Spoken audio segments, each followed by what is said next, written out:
Olá pessoal, aula 7, então termoquímica, vamos falar hoje sobre a lei de Hess e as reações de combustão. Antes disso, revisar rapidamente sobre a aula número 6, termoquímica também, tá?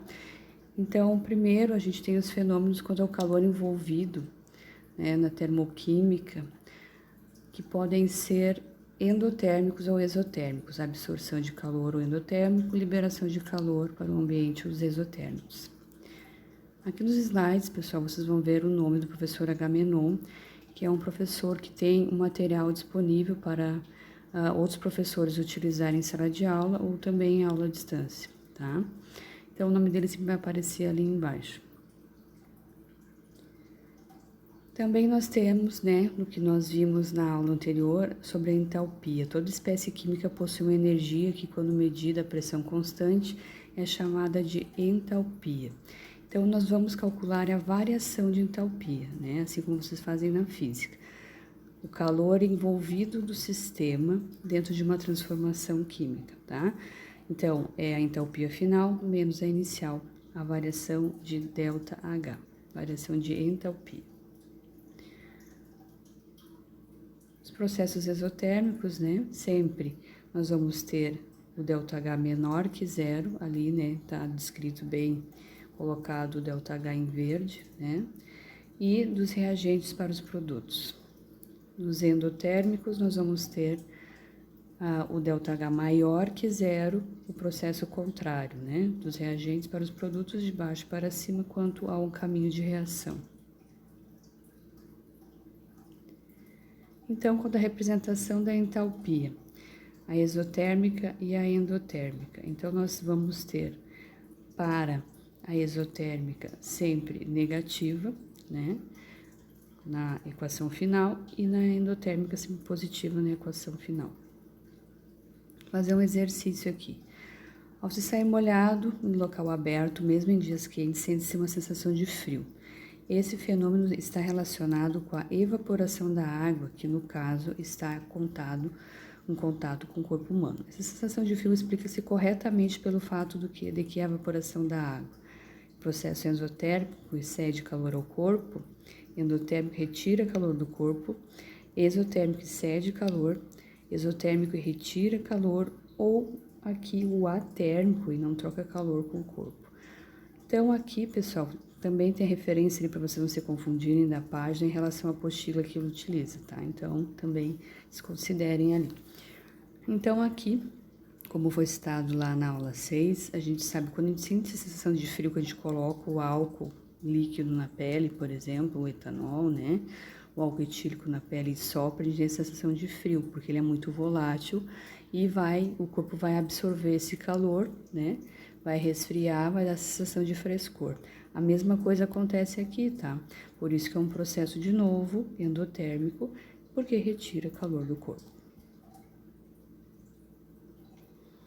Em uma cozinha estão ocorrendo os seguintes processos: gás queimando em uma das bocas do fogão, água fervendo em uma panela que se encontra sobre essa boca de fogão. Com relação aos processos, pode-se estimar. Então, vamos botar se os dois são exotérmicos ou endotérmicos, né? Cada uma das alternativas descreve ali. Então, gás queimando na boca de fogão. Sempre reações de queima, qualquer uma, é sempre exotérmica.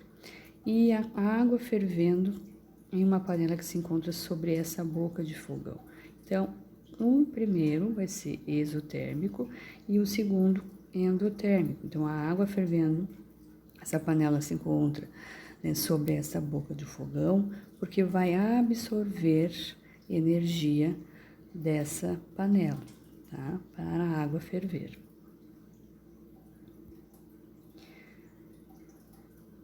Então, passando alguns exercícios aqui, né? Porque nós já vimos esse conteúdo, né? Só para rever alguns exercícios que vocês não fizeram, só fizeram da apostila, né? Não sei se todos olharam. Então, a gente tem aqui, para vocês começarem a entender a lei de Hess, a equação termoquímica, tá? A equação química que se indica a variação de entalpia da reação, né, o ΔH, os estados físicos, que é sólido, líquido ou gasoso, isso dentro de uma reação, tá, da equação química, as condições de temperatura e pressão. Então, pressão a 1 atm a 25 graus Celsius. Então, nós temos aqui a reação de formação da água, que ela tem um ΔH fixo de menos 572 kJ, certo? Então, aqui, a variação de entalpia colocada os estados físicos, no caso do H2 gasoso, do oxigênio também gasoso e da água em L ali, um produto, né?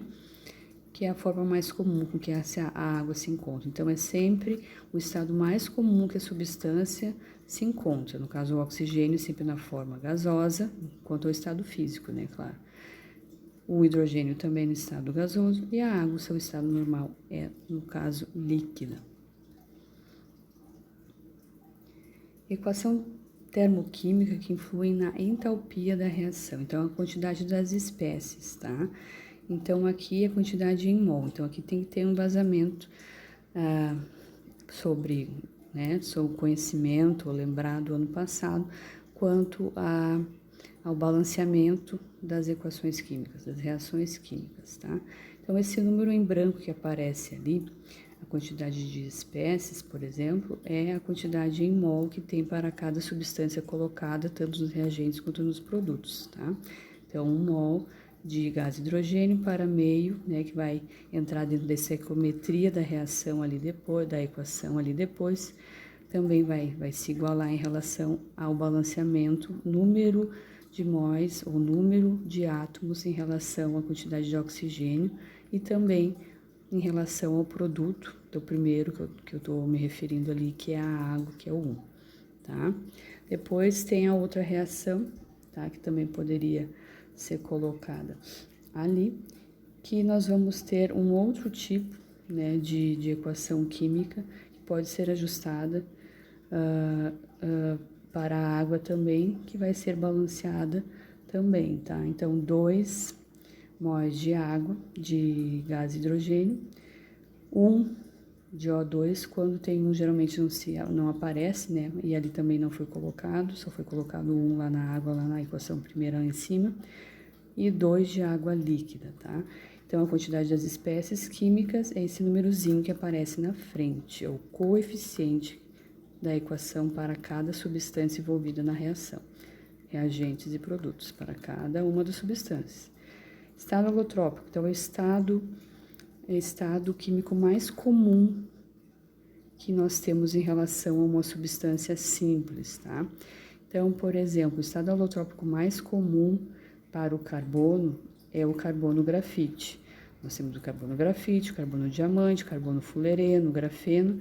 O estado mais comum para o grafite no seu estado alotrópico como substância simples é o carbono grafite, tá? Então, geralmente nas equações que vocês vão ver lá na lei de Hess aparece o carbono grafite e não o carbono diamante, tá? Aqui é só para comparar que existem os dois principais ali do carbono.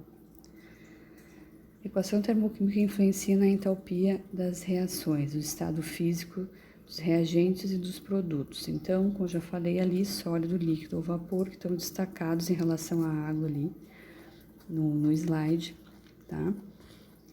Vai aparecer sempre entre parênteses, pequenininho ao lado. Aqui tem um gráfico onde mostra, né, o calor da entalpia liberado para cada tipo de estado físico da água. Todos são exotérmicos. As operações como a equação termoquímica, tá? Então, aqui começa que vocês vão ter que entender um pouquinho, sei que é difícil, né, que é um assunto bem complicado de se lidar, principalmente à distância, né? Então, que a gente trabalha na lei de Hess, tá? Então, as operações como a equação termoquímica, então, uma equação química geral, uma reação química normal, tá? E depois a gente tem os estados intermediários para chegar numa reação global, que se chega ao final da classificação da lei de Hess, que nós temos o primeiro, que pode acontecer em relação às reações intermediárias.